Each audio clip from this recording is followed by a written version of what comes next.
Fala pessoal, boa noite, mais uma alegria estar com vocês em mais um episódio do Reu Podcast. Eu me chamo Felipe Reu e estamos aqui iniciando o 13º episódio do Reu Podcast.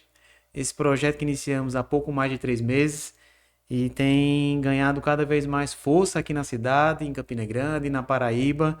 E se você não está inscrito ainda no canal, se inscreve, deixa o like, compartilha aí a nossa entrevista de hoje com os amigos, familiares, que eu tenho certeza que vai ser muito bacana. O nosso convidado de hoje vai trazer uma palavra de fé e força. Eu tenho certeza que vocês vão gostar bastante. Mas antes de chamar aqui o nosso querido convidado, eu quero aqui agradecer aos apoiadores, patrocinadores desse projeto do Rio Podcast.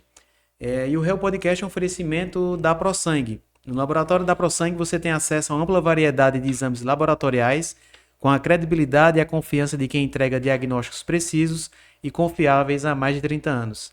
Encontre a unidade mais próxima de você.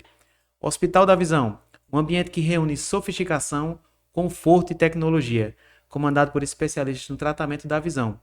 O Hospital da Visão Campina Grande possui unidades no Heron Marinho e também às margens do Açude Velho.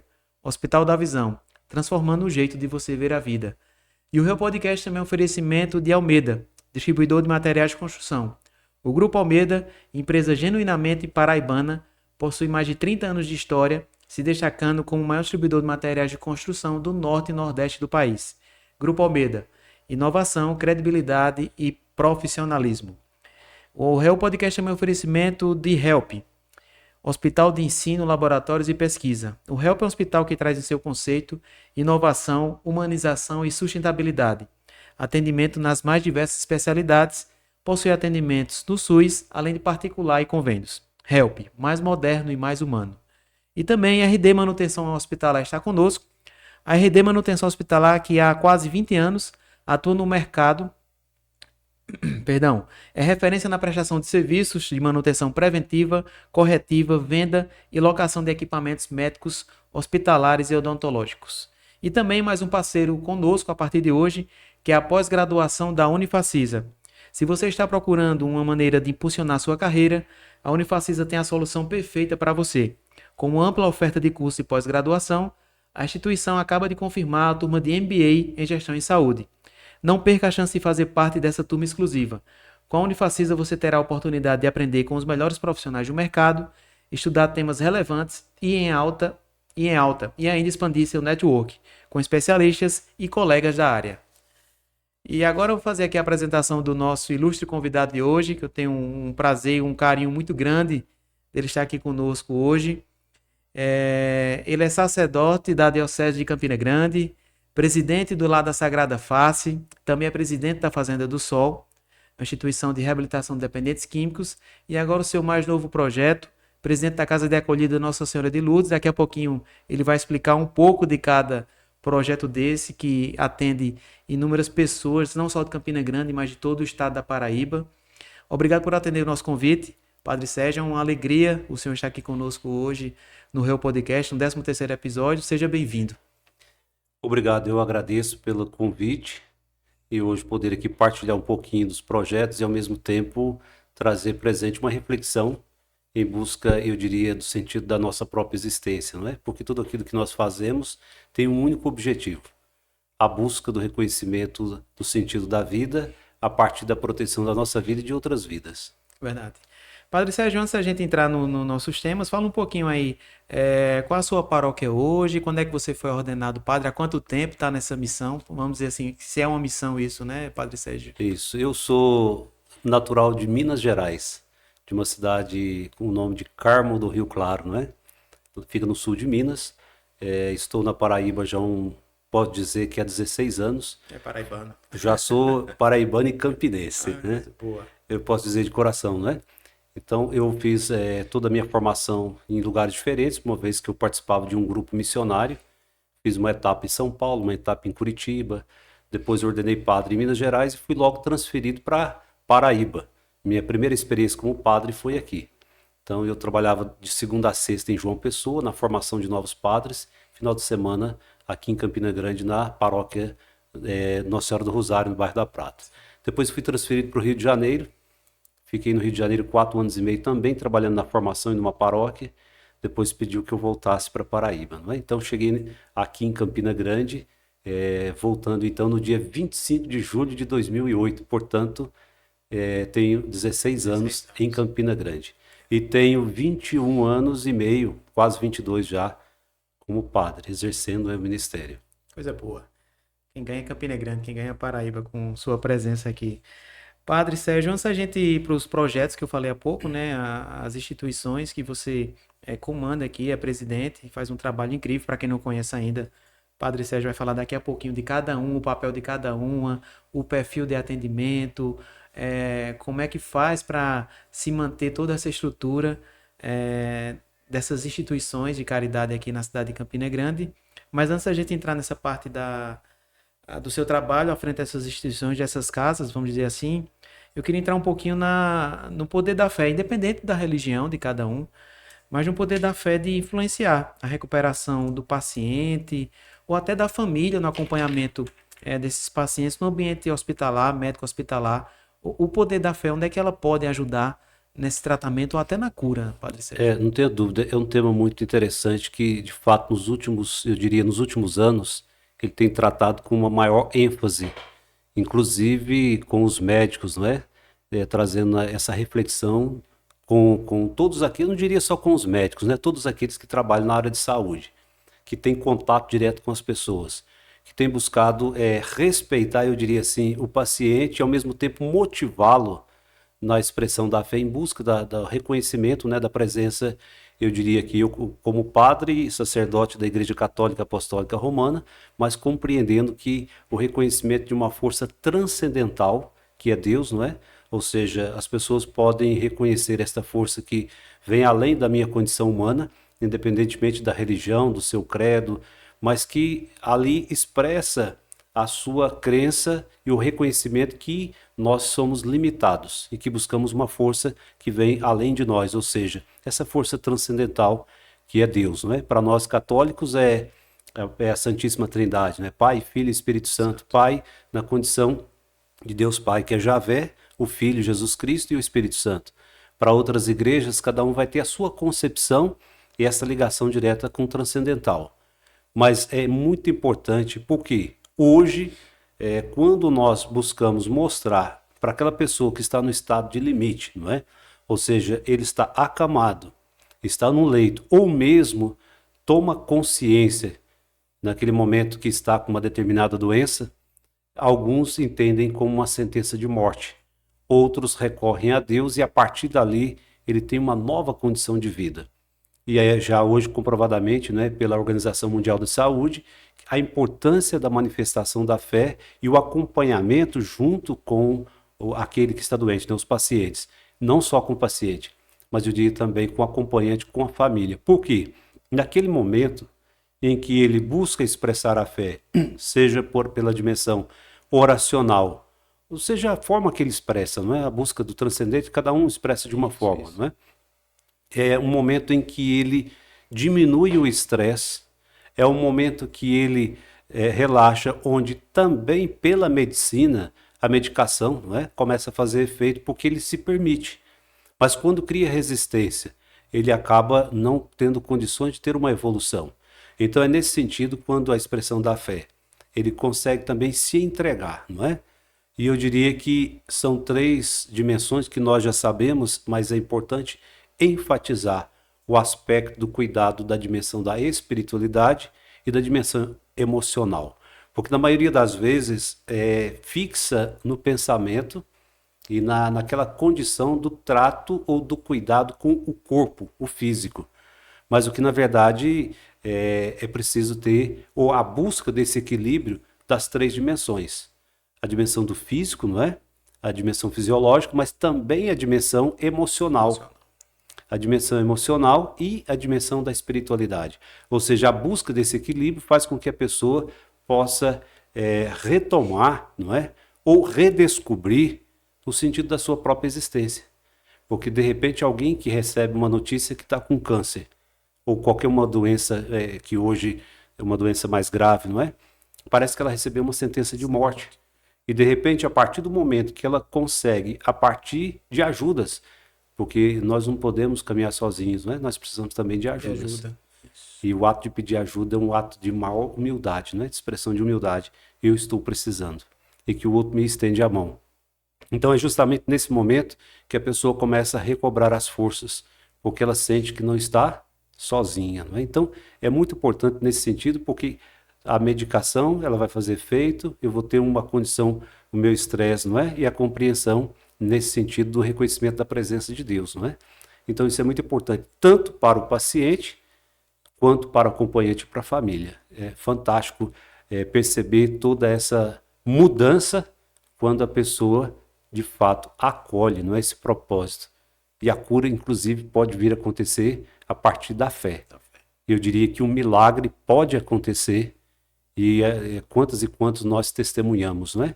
De pessoas que estavam, parece já perdendo a vida, mas quando ela se apega com Deus, o milagre acontece. Isso. E na Igreja Católica tem até a unção dos enfermos, né? Que é bem comum padres irem a ambientes hospitalares fazer a unção.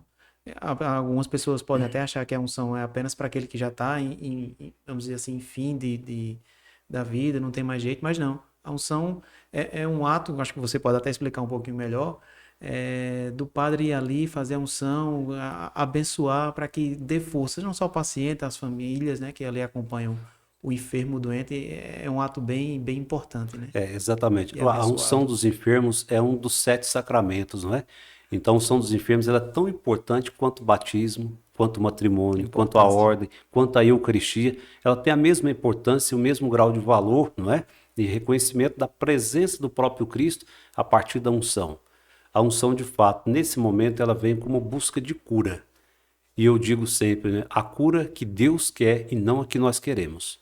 Porque o fato de chamar o padre no hospital, um ambiente hospitalar, qualquer espaço, uma clínica, não é? É justamente naquele momento trazendo presente, através da unção, a busca da cura, mas a cura que Deus quer e não que nós queremos. Antes, até eu diria na década de 60, antes do Concílio Vaticano II, era chamado hoje é unção dos Dos enfermos. enfermos. Antes era um nome que as pessoas até assustavam, não é?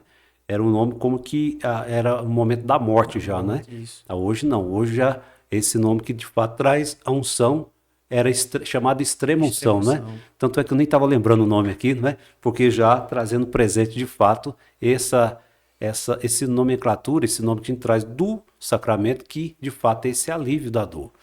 Agora, é uma curiosidade aqui, Felipe, que os hospitais, a maioria dos hospitais hoje tem essa preocupação, não é? Na dimensão da preocupação da manifestação da fé, trazendo um espaço para que as pessoas possam rezar. Então, muitos hospitais, ou a maioria deles, tem uma capela. Isso. Tem uma capela onde reza, onde traz presente uma celebração eucarística, onde pastores também, como espaço ecumênico ou espaço de fato ali de uma expressão específica, não é? Mas esse espaço é importante para que as pessoas possam também fazer a sua oração. Era até isso que eu ia entrar na próxima pergunta. Inclusive, uma curiosidade para quem não sabe, o Padre Sérgio esteve no Hospital Help já dias antes da inauguração, para conhecer lá a estrutura, e depois ele foi lá para conhecer e abençoar a capela que tem lá no Help, no primeiro andar, para quem não conhece. E realmente esses espaços são bem expressivos, dá força em momentos difíceis para a família, para o paciente que quer ali fazer sua oração. E você teve essa oportunidade e a gente teve essa honra de você ir lá abençoar a capela lá do Hospital Help, não foi, padre? Foi a convite de doutora Gisele, né, Gisele. professora Gisele, doutor Isso. Dalto, no momento em que nós fomos lá, inclusive você estava presente, não é? Nós fomos abençoar a capela que tem por nome Nossa Senhora das Graças, não é? Lá, então, no Help. E algo que é interessante que também, que eu gosto sempre de partilhar, como é que nasce os hospitais, de onde nascem. Os hospitais nascem a partir de uma iniciativa da Igreja Católica. Porque a Igreja Católica, no decorrer dos séculos, né, séculos passados, muitas das instituições de caridade nascem a partir de uma iniciativa da Igreja Católica. Os hospitais, as creches, as universidades, as bibliotecas, tudo isso é importante trazer presente que a nossa preocupação é uma só. A única preocupação é trazer para as pessoas, abrindo um horizonte e ver, não é? Reconhecer o Criador e sua criatura, ou seja, tudo aquilo que ele criou por nós, ou seja, a presença de Deus em todas essas manifestações. Isso. E já tem algumas pessoas aqui participando com a gente, Padre Sérgio, no chat do YouTube. Vai compartilhando aí o nosso bate-papo de hoje. O nosso convidado, eu tenho certeza que vocês estão gostando já bastante aqui pelos comentários. Um abraço para Fátima, para Maria Aparecida, para Ricardo, para Rossana Lúcia. Tá dizendo assim, parabéns ao Padre Sérgio Leite pelo belíssimo trabalho em favor dos mais carentes. É um verdadeiro missionário. E também tem já uma pergunta aqui, Padre. Paredes de hospitais já ouviram mais orações verdadeiras do que altar e bancos de igrejas. O que o senhor acha desse ditado popular? Não, eu gosto de dizer que essa expressão, nesta fala, eu já repeti muitas vezes nas minhas homilias, porque muitas vezes nós temos um preconceito das pessoas. Então, no momento da dor, do sofrimento, eu recorro de fato a Deus. E naquele momento, não é? A pessoa que fez a pergunta aí e traz essa afirmativa, de fato tem razão.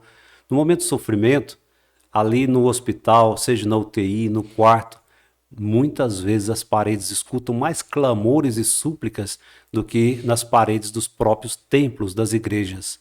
E é muito importante, eu sempre trouxe presente essa reflexão no seguinte sentido: as pessoas são muito preconceituosas. E aí olha para uma pessoa e diz, fulano é assim, o outro ciclano é assim. Mas no momento da dor, do sofrimento, e trazendo presente aí esse tempo em que nós superamos, não é? Que foi a pandemia. Isso. No momento que estava lá na UTI, sendo entubado, sendo acolhido, naquele momento a pessoa queria viver e estava clamando a Deus pela vida. Mas ela não perguntou se aquele que estava cuidando era negro, se era branco, se era homossexual, se era heterossexual, se era do partido X ou do partido Y. Ali estava um ser humano cuidando de outro ser humano. Então é muito importante, não é? Foi até bom esse destaque para dizer que nesse momento de sofrimento é um momento também de reconhecimento da presença de Deus. E isso é bom.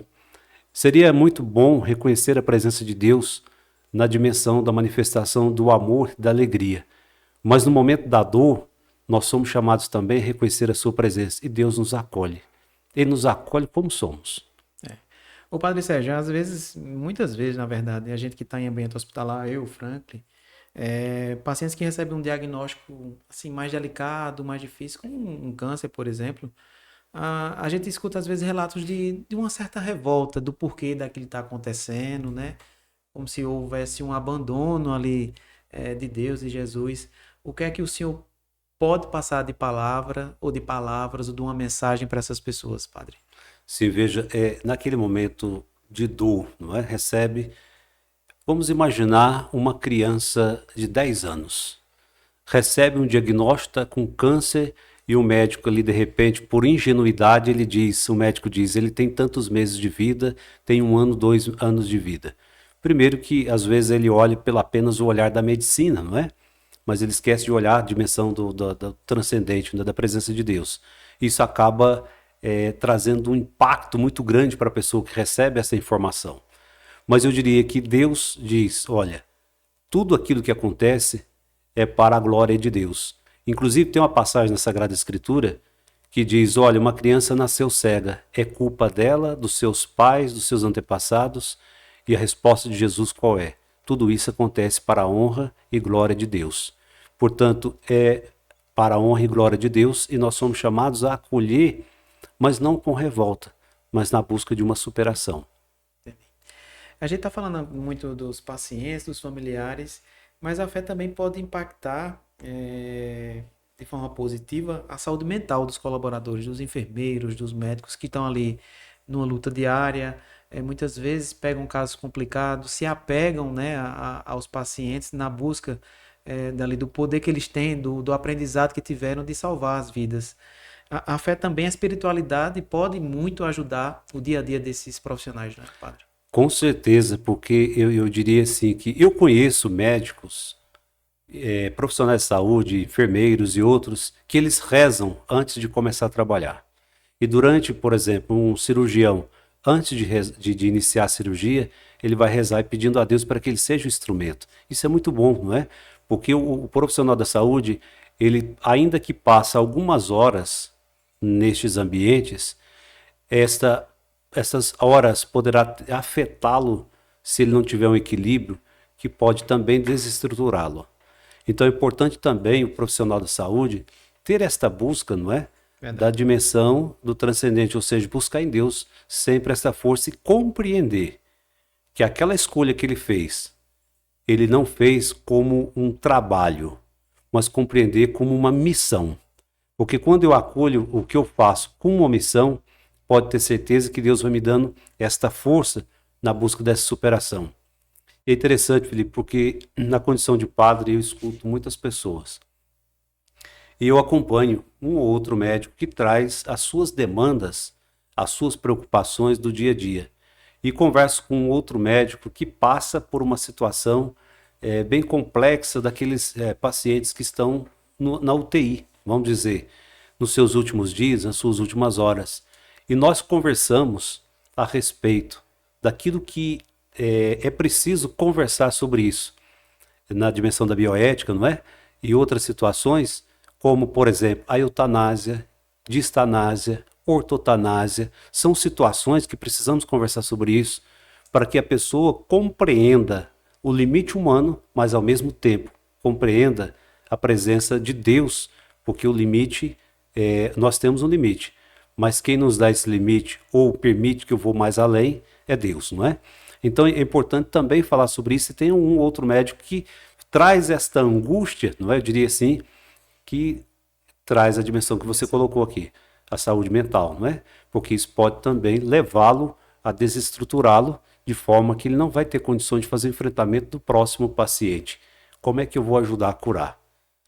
Ele pode ajudar sim, porque ele é um instrumento. O profissional da saúde é um instrumento. Instrumento de quem? De Deus. Verdade. E a gente falando um pouquinho de saúde mental, o Padre Sérgio tá fazendo psicologia agora, né? Tá cursando psicologia. Nas primeiras semanas. Já tá na Unifacisa, né? Unifacisa, coisa isso. boa, coisa boa. Deixa eu mandar uns abraços aqui. As pessoas também estão acompanhando no Instagram. Se você está no Instagram também, não esquece de ir lá no YouTube para deixar o like, se inscrever no canal, compartilhar o nosso bate-papo de hoje. Mandar um abraço aqui para Valesca Alves, Madalena Batista, Roberta Dias, Vera Lúcia e Simone Travasso. Obrigado a todos vocês por estarem acompanhando o nosso hoje 13º episódio aqui do Reu Podcast. A gente está hoje com o Padre Sérgio. E agora vamos falar um pouquinho do seu comando na frente dessas instituições de caridades aqui em Campina Grande, que não atende apenas pessoas de Campina, mas de todo o estado da Paraíba. Não sei se também tem de outros estados, que é a Fazenda do Sol. Também tem o lado da Sagrada Face, que fica ali no mesmo complexo, para quem não conhece, ali na saída para João Pessoa. E agora o mais novo projeto, que é a Casa de Acolhida Nossa Senhora de Lourdes. Vamos falar um pouquinho de cada um. Vamos começar pelo projeto mais antigo, que eu acho é a Fazenda do Sol, ou é o lado da Sagrada Face, que antes era lá em Lagoa Seca, Padre Sérgio? Isso, eu posso dizer a partir do momento em que eu assumi, não é? Porque em relação a tempo, o Lar da Sagrada Face é mais antigo. Mais antigo, né? Isso. Eu lembro que você tinha me falado sobre isso. Eu assumi a Fazenda do Sol, ela estava já no seu 6º ano, hoje está com 23 anos, né? E o Lar da Sagrada Face, hoje ele tem 50 anos, mas eu assumi há 5 anos atrás. Inauguramos há poucas semanas, no último dia 16, oficialmente, não é, a Casa de Acolhida Nossa Senhora de Lourdes. Então, esses 3 projetos hoje eu sou um colaborador, não é, nesses 3 projetos, mas que, na verdade, na Diocese de Campina Grande, eu estou também com a missão da coordenação das instituições de caridade da Diocese. Ou seja, toda a Diocese de Campina em toda a Grande. Diocese, para, assim, colaborar também na reflexão, na orientação, mas como direção, como compromisso direto, essas 3 instituições. Entendi. A Fazenda do Sol, eu coloco logo na recepção uma afirmativa que nos ajuda a refletir. Colocamos lá de um autor desconhecido, mas que ela tem muito sentido, né? Me ame quando eu mais preciso, porque é quando eu menos mereço. Ou seja, se eu olhar nessa perspectiva, eu vou ver de fato que a pessoa precisa ser amada, mas é quando ela menos merece, porque diante dos seus limites e de tudo aquilo que ela traz na sua história, em que ela não foi capaz de superar ali sozinha. Então ela precisa de ajuda hoje, não é? A Fazenda do Sol, hoje nós estamos com 29 acolhidos. de diversos lugares, você falava da Paraíba, né? Então, diversos lugares do estado da Paraíba. Mas no decorrer desses anos, eu digo que outros espaços foram também sendo abertos, inaugurados, tanto na Paraíba quanto em outros estados. Mas já acolhemos aqui pessoas do Rio Grande do Norte, do Piauí, de Pernambuco, do Ceará, de vários estados circunvizinhos, inclusive Bahia, São Paulo, Manaus. Já acolhemos pessoas de diversos lugares. Inclusive, naquela época que aquela situação bem difícil da Venezuela, recebi também mais de 30 pessoas da Venezuela na Fazenda do Sol como apoio, não é? Mas falando ali desse espaço, e o espaço para acolher as pessoas, homens, não é? Na busca da superação da dependência química. Abrimos em 2010 a Fazenda Feminina. Ela perdurou por 3 anos e meio. Não foi possível continuar porque faltou recurso humano.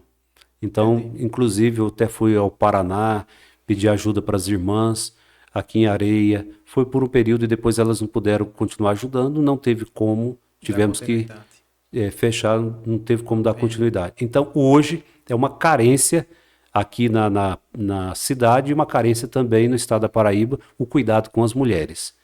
Mas onde estamos hoje acolhendo os homens, nós estamos com esse grupo e tem uma novidade no momento de dependência, não é? De tantas, eu diria, tantos entorpecentes, não é? De tantas substâncias aí chamadas substâncias psicoativas, não é? Mas surge uma necessidade agora de um cuidado que tem se alastrado aí nas diversas classes, mas quem tem sido mais atingido são os pobres. Classe C, D, como queira classificar, mas eu diria os pobres, não é? Que é a questão da dependência dos jogos eletrônicos. Nós estamos hoje com um acolhido há pouco mais de 3 meses, que é uma situação que hoje, com esses diversos jogos, essa liberação que tem no Brasil, vamos dizer assim, não é? Sim.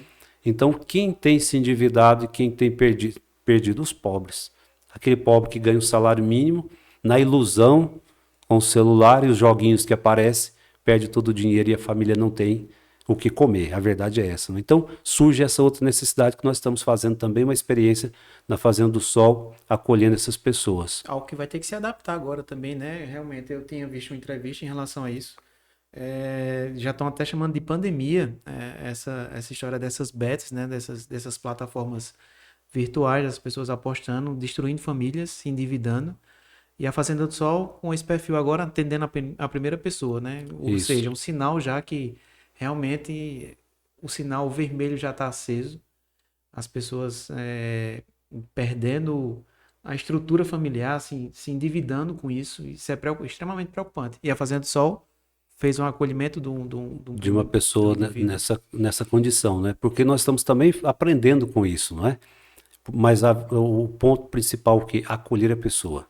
Fazenda do Sol, como nós falávamos no início, nós acolhemos a pessoa independentemente da condição social ou de religião, não é? Ainda que eu, como padre, nós temos missa, nós temos toda uma proposta da dimensão da espiritualidade, mas nós acolhemos a pessoa, independentemente se é católico ou não. E os 3 grandes pilares da Fazenda do Sol, que não deixam, não é, de ser o pilar que sustenta é a espiritualidade, a oração. Espiritualidade, trabalho e convivência. Quando nós falamos de trabalho, a espiritualidade é o que nós estamos dando ênfase aqui, não é? Sem Deus nada somos. Então precisamos ter sempre essa consciência de que eu preciso da presença de Deus. Eu posso caminhar, tá? Dar alguns passos, conseguir ir até de repente em algum lugar, mas eu vou dar com a cabeça na parede porque eu não consigo caminhar sozinho. Eu tenho que ter essa força que me impulsiona, que é Deus. Então a dimensão da espiritualidade, a dimensão do trabalho, a gente coloca o nome trabalho, mas na verdade trabalhamos na dimensão da terapia ocupacional, não é? Mas sempre enfatizamos que nesta condição, não é, terapia ocupacional, eu preciso comer fruto do meu suor. E aí eu lembro sempre, não é? Quem é que não pode trabalhar? Quem não pode trabalhar são as crianças, porque precisam estar nessa busca de crescimento e apoio de um adulto, não é? Que ela está no processo de crescimento, está estudando, está no processo de crescimento, de evolução, desenvolvimento, não é? Depois, quem não pode trabalhar mais? os idosos, que já deram a sua contribuição, e quem está doente. Todos os demais precisam trabalhar. Eu digo, todos nós precisamos trabalhar. Temos que comer fruto do nosso suor. Claro que cada um na sua condição, na sua dimensão, e lá na Fazenda do Sol, nós fazemos essa experiência, não é? Que todos têm que fazer alguma coisa. Nós não temos funcionários para cozinhar, são eles mesmos que fazem a própria refeição, eles que lavam a própria roupa, limpam o quarto, não é? Faz toda a dinâmica da higienização e limpeza da casa, trabalha no sítio. Quando eu digo faz a terapia, não é porque é um tempo limitado, mas ao mesmo tempo faz com que eles passem a repensar, não é?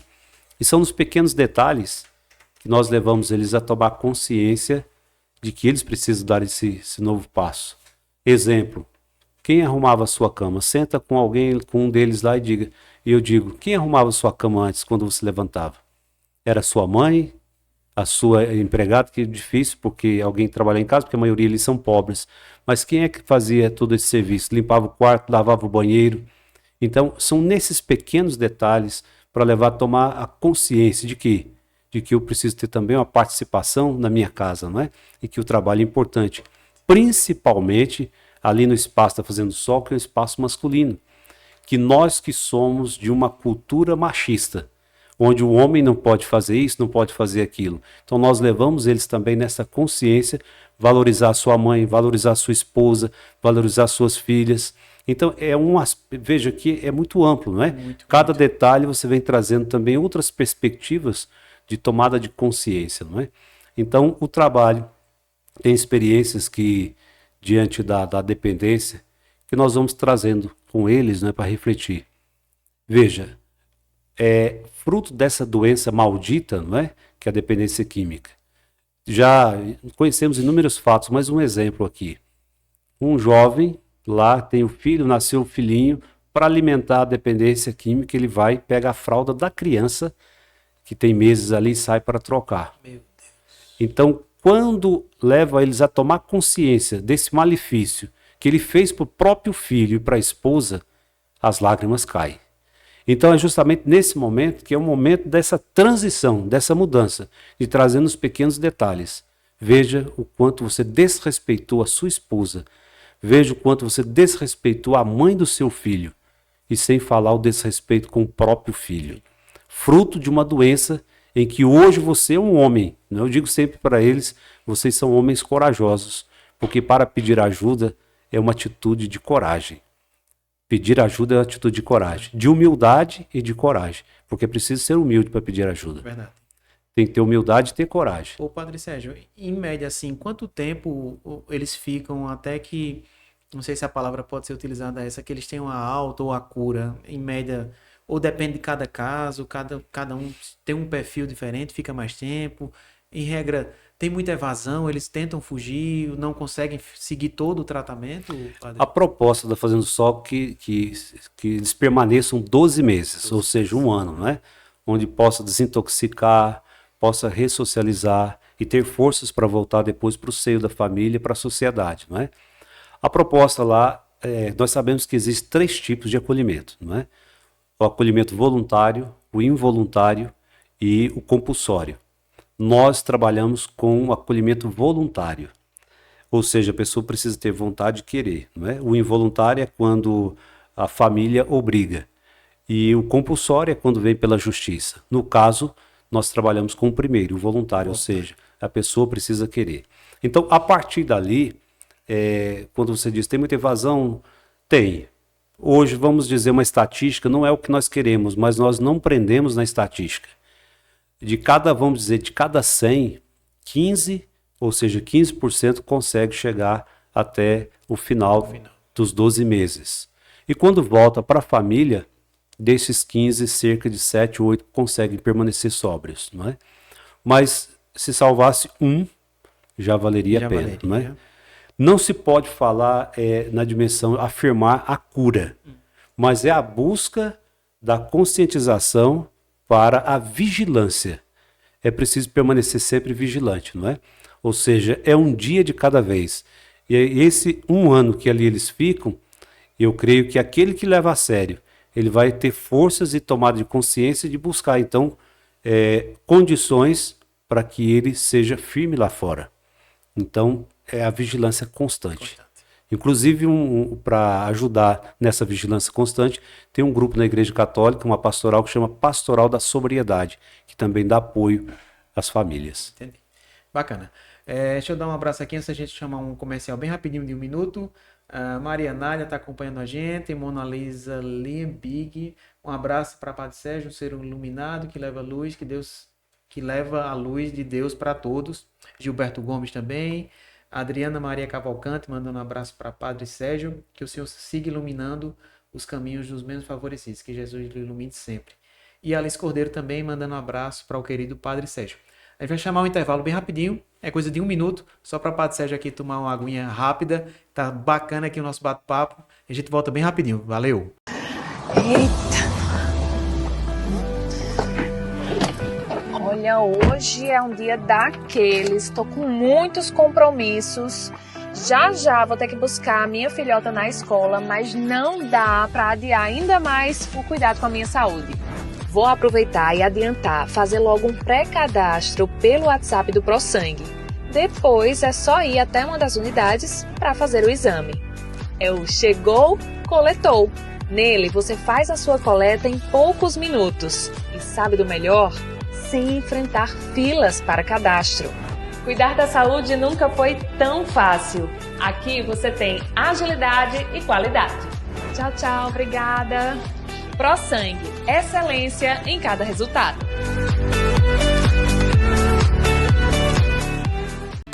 Quer saber como a Pós-Unifacisa vai transformar a sua carreira? Atualize seus conhecimentos, descubra novos caminhos e oportunidades.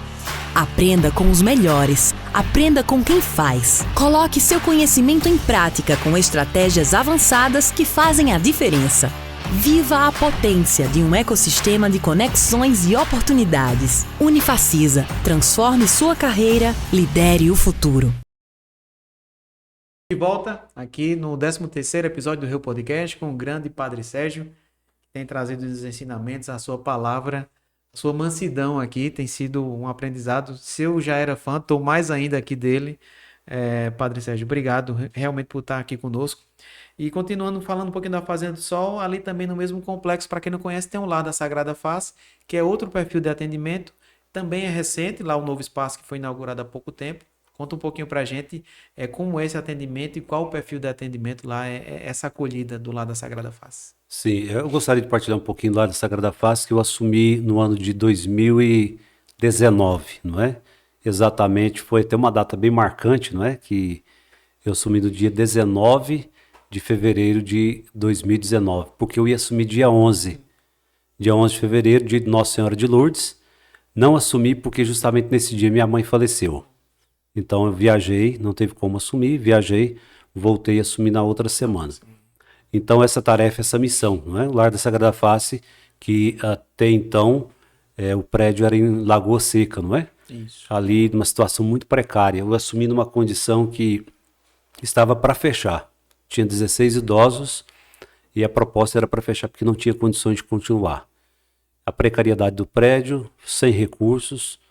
E então, naquele momento, quando chegou o apelo, que na verdade esse apelo de ajuda já tinha vindo há uns 15 anos atrás, 12, 15 anos atrás, quando passava por necessidade, eu era pároco lá na Santíssima Trindade. Eu fui conhecer, na ocasião pediu ajuda, eu não tinha condições de ajudar na administração e voltou depois essa missão. Então, naquele momento, eu assumi o Lar da Sagrada Face com 16 idosos e não tinha absolutamente quase condições alguma. O primeiro impacto, que eu partilho isso, que me causou o primeiro impacto quando eu cheguei no lar, quando eu descubro que a água para dar banho nos idosos era aquecida com aquele mergulhão, não é? Sim. Que não tinha chuveiro. Então, a primeira campanha foi para comprar chuveiros. Então compramos chuveiros, colocamos nos quartos. Aí colocamos chuveiros, mas quando ligava 2 ao mesmo tempo, caía toda a energia. Ou seja, a elétrica estava toda comprometida. Ou seja, situações em cima de situações. Eu tomo consciência, não tinha ciência de tudo, que tinha uma dívida de mais de 2 milhões. Meu Deus. porque depois eu fui tomando ciência da situação e descubro que aquele colégio Asta era o mantenedor, não é, do Lar da Sagrada Face, só que ele faliu, ficou as dívidas trabalhistas dos professores e tinha essa dívida aqui só crescendo. Então, eu fiquei desesperado, sem saber o que fazer, não é? Para completar, um ano depois, vem a pandemia. E decreta ali que não podia ter nenhum movimento, enfim, no caixa com 15 mil reais. Um gasto de 60 mil naquela época por mês. Eu falei, meu Jesus, o que eu faço? Comecei a celebrar missa sozinho, tive a ideia de começar a celebrar pelo Instagram. Eu colocava o Instagram e começava a celebrar, e teve um dia que eu tive uma ideia de pegar uma folha A4, escrever o número da conta e pedir ajuda. E as pessoas são sempre solidárias. Isso durante a pandemia? Isso logo no comecinho. Então eu fiz lá, coloquei o número da conta e pedi. E as pessoas sempre solidárias, e como eu morei em outros lugares também, vieram ajuda de outros lugares e consegui pagar a folha. E assim foi indo. Quando melhora a pandemia um pouco, Deus ilumina que nós conseguimos vender o Colégio Asta, e com o dinheiro do Colégio Asta, nós pagamos a dívida e construímos um novo prédio, que é esse prédio que nós estamos hoje, não é? Então, dentro das normas, não é? E graças a Deus, das normas, que está uma condição muito boa. Então, eu digo que o prédio foi construído. Os equipamentos ainda estamos comprando, mas hoje estamos com 30 idosos. Ou seja, quando eu assumi tinha 15, hoje temos 30, com um prédio com capacidade para 56. Mas eu tenho dito que nós não vamos completar, ainda que temos uma lista de espera. Sim. Mas eu não vou fazer um depósito de pessoas. Nós vamos cuidar daqueles idosos que nós temos condições, porque nós vivemos de doação, não é? Todos que estão nos acompanhando têm consciência disso. Nós vivemos de doação, e hoje os gastos mensal é cerca de 130 mil para manter folha, os gastos. Sabe quantas fraldas nós gastamos por mês? Quantas, padre?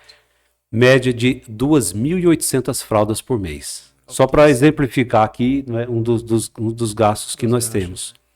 Mas a qualidade do acolhimento e o tratamento dos idosos é com excelência. Quem puder conhecer, vá conhecer. E eu gosto de dizer sempre que a sua ajuda, não é a ajuda de cada pessoa, seja ele qual for, R$10, R$50, R$100, R$200, eu quero que você saiba como está sendo aplicado, não é? Por isso é importante conhecer os projetos, não é? E tem até os perfis, né, da rede social, para quem Isso. não consegue ir lá ou de outra cidade quer conhecer. Tem um perfil do Instagram, tem lá as informações. Se quiser doar também, pode entrar em contato ali. Isso, tem ali o QR Code também, tem o número da conta. Hoje, a maioria das doações são feitas por Pix, né? Temos ali o QR Code, é uma forma também de nos ajudar. E você perguntava, eu falei toda uma história, né? Qual o perfil do idoso, não é? O idoso que nós acolhemos ali é aquele que está realmente em estado de vulnerabilidade. Uma palavra muito usada nos últimos tempos, bastante, né? Mas para dizer que é aquele que está numa situação precária. Esses dias, o último idoso que nós recebemos, ele estava desnutrido. Ele chegou desnutrido, 88 anos, com 5 dias ele já levantou sozinho para ir ao banheiro. Ou seja, está faltando aquilo que é o mais básico, não é? Então são situações bem, bem complexas, não é? Então, ou a família não tem condições de cuidar, porque nós sabemos também da realidade das famílias, não é?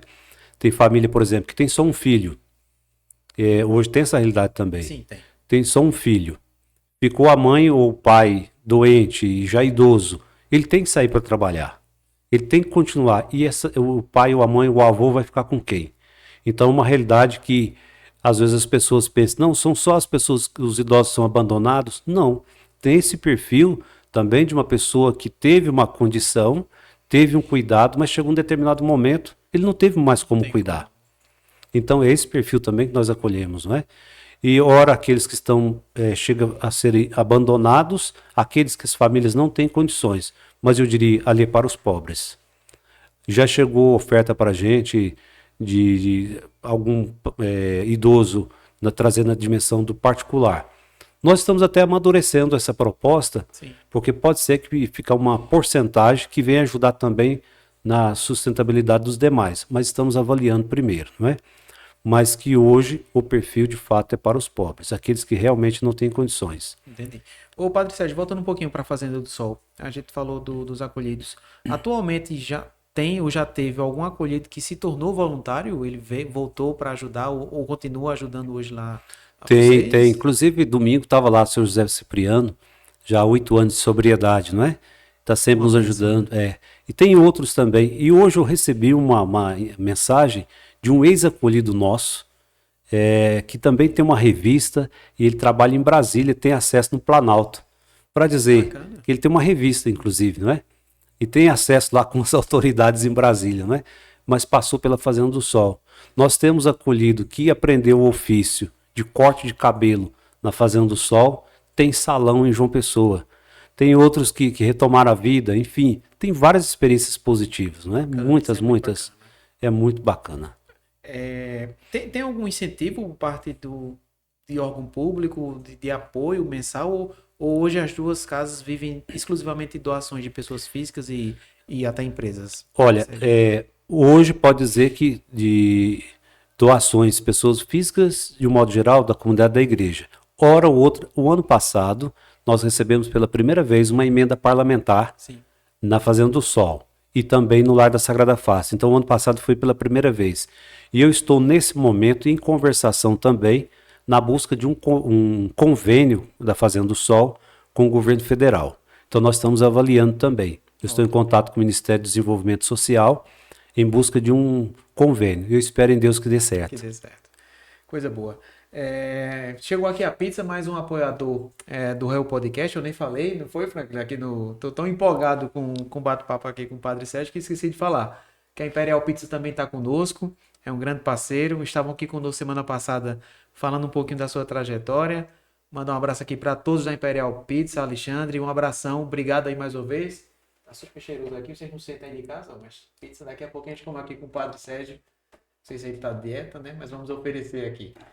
E continuando, Padre Sérgio, o projeto mais recente, que inclusive eu tive o prazer de conhecer semana passada, uma bela estrutura, que também vem para acolher e dar suporte aos que mais precisam, que não tem um ponto de apoio aqui na cidade para um tratamento de saúde, que é a Casa de Acolhida Nossa Senhora de Lourdes.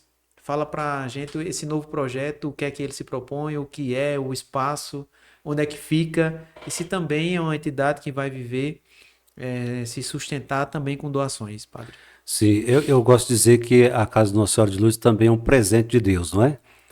Eu, fazendo um pequeno histórico, eu gosto de trazer presente, não é? Toda essa dinâmica para valorizar, não é?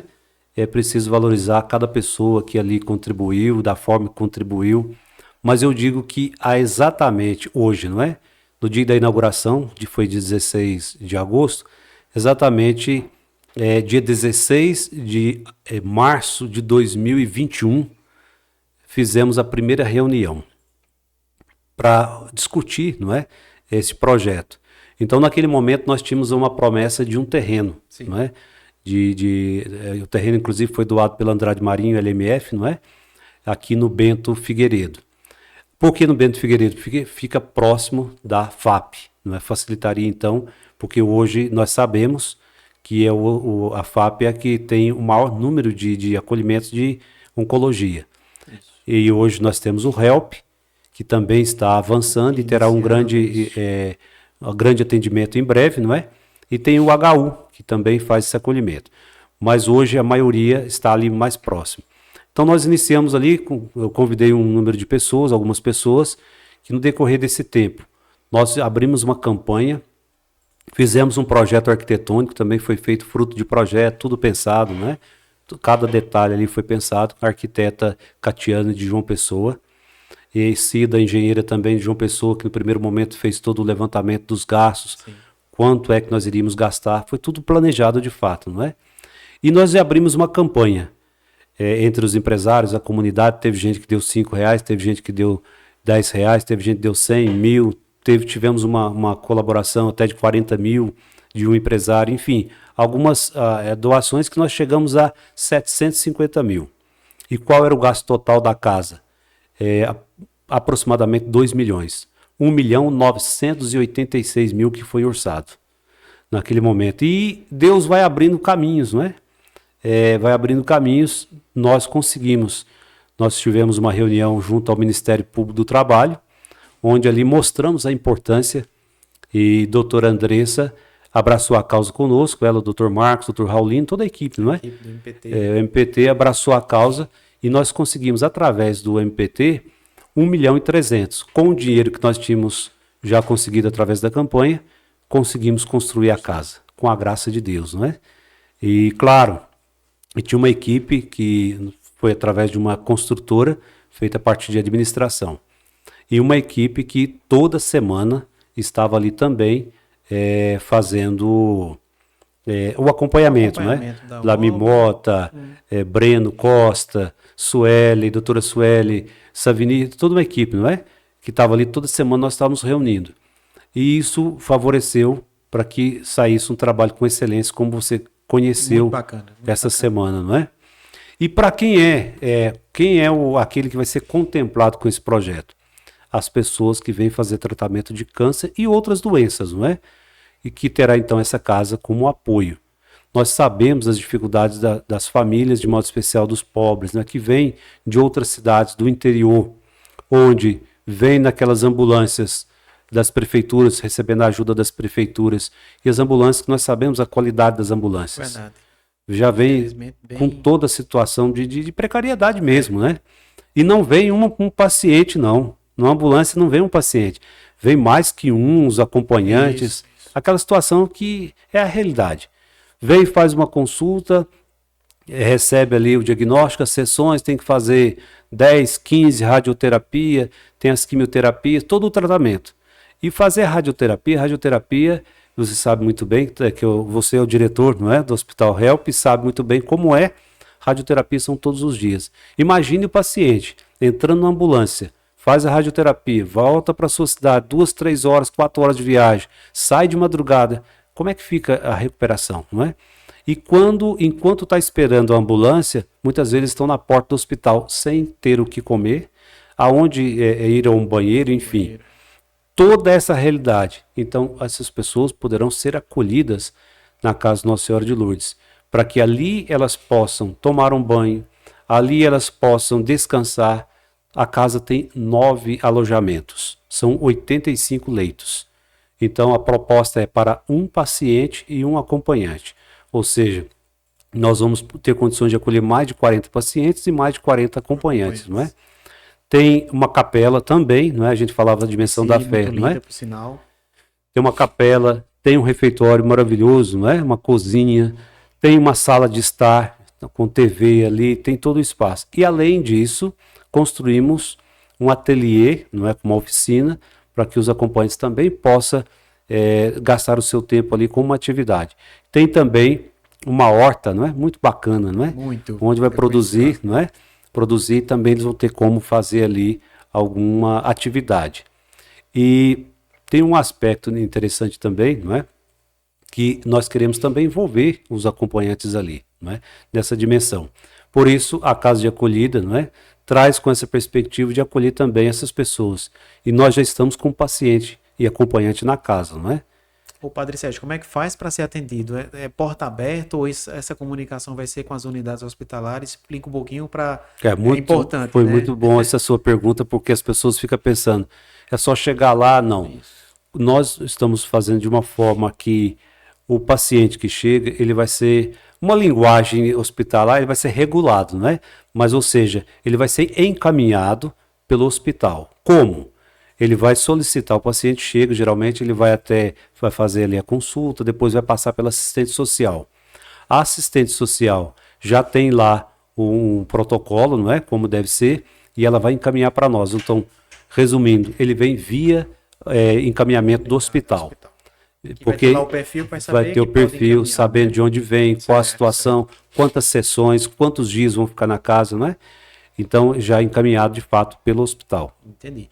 Também vai se manter através de doações? Já tem alguma parceria com alguma prefeitura da Paraíba ou não? Realmente está com doação? Doações. No momento nós estamos com doações, mas estamos abertos, não é?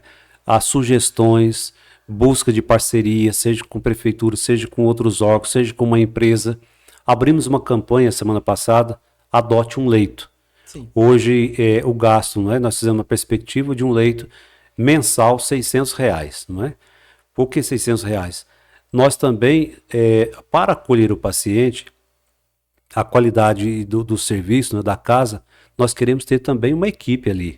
Tem porteiro, vai ter pessoas 24 horas na casa, dando esse apoio. Então, à noite nós temos porteiro, está ali para dar um apoio durante o dia, cozinheira, pessoal da limpeza, tem uma gerente, ou seja, vai ter uma folha, não é?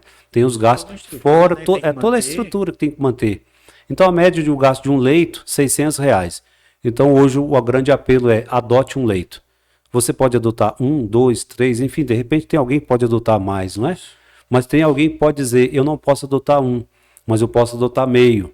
Ou eu posso adotar parte, não é? Eu posso doar, o valor que você puder doar é bem-vindo, não é? Então nós também temos o Instagram da casa, não é? Que é Casa de Acolhida Nossa Senhora de Lourdes, Sim. que pode também acompanhar e também você é convidado a conhecer o projeto. Super importante conhecer. As portas estão sempre abertas. Eu gosto sempre de dizer, seja o valor que for a sua contribuição, você é convidado a saber como está sendo aplicado. Vale a pena. Cada detalhe eu tive lá semana passada, fiquei encantado com o espaço, com a estrutura, a organização, tudo muito bem pensado. Padre Sérgio, quando ele está à frente, não é porque eu estou aqui falando a você, mas pode perguntar a qualquer pessoa. A Fazenda do Sol, essa nova casa de acolhida, é tudo muito bem pensado, planejado, sempre pensando no mais humilde, no mais vulnerável, vamos dizer assim, nessas pessoas realmente. Para quem vive de saúde e da saúde aqui em Campina Grande, na região como um todo, sabe como é difícil o dia a dia do paciente que vem do Alto Sertão, do Sertão. E realmente essa casa de acolhida vem para dar esse amparo, essa sustentabilidade a essas pessoas, dar dignidade no tratamento, que vai até ajudar também no tratamento delas, né, Padre Sérgio? E eu quero parabenizar essa iniciativa. Convido a você a acompanhar o trabalho, ou através do Instagram, da rede social, ou indo lá conhecer, como o Padre Sérgio acabou de convidar, para você ver como é importante esse trabalho e como é difícil também manter toda essa estrutura funcionando com dignidade para essas pessoas, né? Eu diria que, assim, quando você fala do Padre Sérgio, na verdade o meu papel é só motivar. Eu só motivo porque as pessoas que fazem, não é? Tem muitas pessoas envolvidas. Mas se não tiver sua cabeça, não muitas tinha mãos não. envolvidas ali. Mas o meu papel é motivar. Porque eu tenho como princípio que todas as pessoas querem contribuir de alguma forma. Todos têm condições de contribuir de alguma forma. Eu recordo um dos primeiros projetos que eu fiz logo como padre, quando eu morava no Rio de Janeiro. Eu não sabia o que fazer ali, uma igreja que tinha muitos idosos, eu ficava perguntando onde estão os jovens. Aí um dos primeiros projetos foi abrir um cursinho pré-vestibular para preparação, né, para entrar na universidade. E ali eu dizia para os professores, você pode doar 1 hora por semana ou 2 horas a cada 15 dias. Você não sabe a transformação que vai acontecer na vida de tantos jovens. E ali começamos tantos outros trabalhos, né? Com o pessoal de direito, advogados, psicólogos, e fomos ampliando vários projetos. Mas para dizer que aqui também eu só sou o motivador, não é? E as pessoas vão entendendo o seu papel, a sua missão. Isso é muito bonito. Saber que você, não é? Você pode contribuir. Mesmo, e a gente tem um dito popular, se você vai pedir ajuda para alguém, peça para quem está ocupado. Porque quem tem desocupado não quer fazer nada mesmo. Então as pessoas que colaboram é aquelas que realmente dão aquilo que é próprio, ou seja, caridade é partilhar o que você tem. Não o resto, não a sobra, mas é aquilo que você tem. Isso é caridade, isso é o evangelho, não é? Então isso é muito bonito perceber que a dinâmica da partilha acontece nesse sentido. Verdade. Já estamos chegando aqui no nosso finalzinho. Tinha muita pergunta ainda para fazer para o Padre Sérgio, mas tenho certeza que vamos ter outras oportunidades para ele vir aqui falar desses projetos, de outros projetos, porque ele não para. Estava me contando aqui nos bastidores as novas ideias dele. Eu quero agradecer a todos vocês que acompanharam, estiveram conosco, a Ana Graziele, a Alice, a Ana Elisa, a Will, Valesca, que estão conosco aí acompanhando esse bate-papo incrível aqui com o Padre Sérgio, esse ser de luz. E Padre Sérgio, sempre no final, eu gosto de fazer essa provocação aos nossos convidados. Se você tivesse a oportunidade agora de sua mensagem, de sua fala chegar a todos os brasileiros, campinenses, paraibanos, enfim, a todos, o que é que Padre Sérgio diria para eles agora? Eu digo o seguinte, eu digo uma frase de São Paulo da Cruz, quando nós trouxemos aqui a dimensão dos hospitais, da ciência, enfim. Eu digo como São Paulo da Cruz disse, a ciência dos santos, aprende-se aos pés da cruz. Portanto, busque manter os olhos fixos em Jesus, porque a partir dali você vai aprender a grande ciência e a partir dela reconhecer a beleza do humano e cada vez mais humanizarmos. Permaneça com os olhos fixos em Jesus. E eu digo sempre, da cruz à luz. Bacana, bacana. E é isso. Agradecer, Padre Sérgio, por estar conosco aqui, tirar um tempinho da sua agenda atribulada e agora estudante de psicologia. Agradecer a todos vocês que estiveram conosco aqui nesse 13º episódio. Próxima semana estaremos novamente juntos. Conto com a presença de todos vocês. Compartilha hoje aí esse bate-papo de hoje aqui com o Padre Sérgio. Manda para os seus amigos, familiares, para os seus colegas de trabalho. Foi bem bacana aqui essa interação com o Padre Sérgio, as suas palavras, a sua mansidão, como disse há pouco. E, Padre, obrigado mais uma vez por sua vinda. Vou reforçar novamente o convite para um próximo episódio, para você vir detalhar mais. Tem muita ação que ele faz, que o Padre Sérgio faz nas suas instituições, que tem comandado com outras pessoas. E é isso. Obrigado mais uma vez. Até a próxima, cada um de vocês. Até segunda-feira, dia 9 de setembro, Frank? A gente tá junto. Exato. 9 de setembro. E até mais, se Deus quiser. Um abração, boa noite a todos vocês.